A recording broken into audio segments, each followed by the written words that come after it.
So here we have the Ford Fiesta Titanium. This is the new shape Ford Fiesta on a 67 plate. I'm going to start off by showing you around the outside of the car, and then we'll hop in and run through some controls on the inside.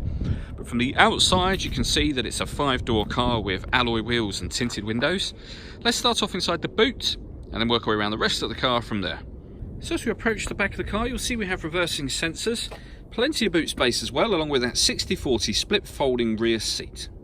Okay, so we're just going to work our way back round to the front of the car now, and then we'll hop in and run through some controls. But now that we've done a full circle of it, you can see not only is it in lovely condition, it's a really great looking car as well. Just briefly before we climb in, I think it's well worth seeing the interior from this exterior point of view. The seats are as good as new. There's plenty to run through on the dashboard, so let's hop in and we'll do that right now. Okay, so now that we're inside the car, we're going to start with the dials. On the left-hand side, we've got the rev counter, and on the right-hand side, the speedometer. At the bottom in the middle, we have the coolant temperature gauge and fuel gauge. And then above that, we have the trip computer. You can see up in the top left-hand corner is the total miles for this car, which are 4,237. You can change the information displayed in that main section with buttons on the steering wheel. We've got menus for navigation, as you can see, audio. We have a phone menu, vehicle settings, and then back round to trip computer again, and you can have a digital readout for the speedometer should you wish to. Backing out to the steering wheel, the buttons I was using just a moment ago are these ones here. Beneath that, we've got stereo controls, voice activation for the phone, and then on the left-hand side, we have cruise control with speed limiter and some further stereo controls at the bottom there. With regards to the voice activation, hit that button and ask it to dial anyone in your contacts list, and it can do that for you without you having to take your phone from your bag or pocket. This, of course, depends on us setting the phone up on the car, and that is done on the central screen just here by hitting Add Device. Search for your vehicle on your device and select it once it is found. And then following those instructions on screen. We've also got satellite navigation, which you can see just there.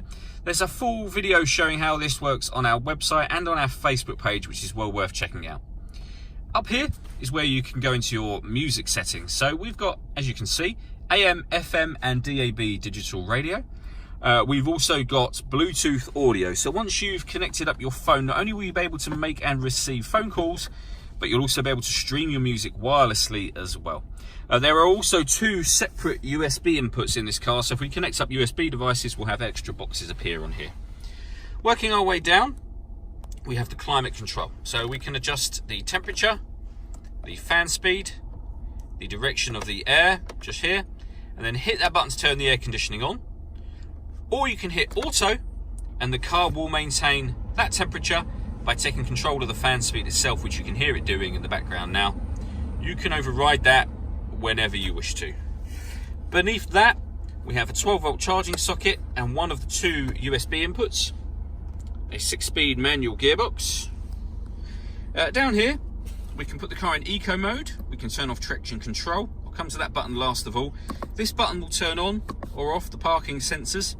We can turn off the stop and start. So this car's designed to cut out when it's stationary in traffic to save you fuel. Hit that button and you can turn that system off. And this one is the autonomous parking. So this car can park itself.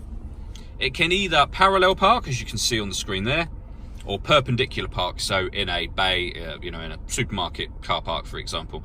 The car can take full control of the steering. It'll also tell you what gear you need to be in, when you want to go forwards and backwards. Your responsibility to control that, but the car will steer for you into space. We've got 2 separate videos showing this working, again, on both our website and Facebook page.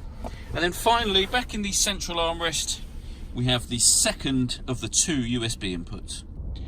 All that leaves me to say is thank you for taking the time to watch this video. If you'd like to come and see the car in person and have a test drive, please feel free to call any of our MJA sites. We'd love to hear from you soon.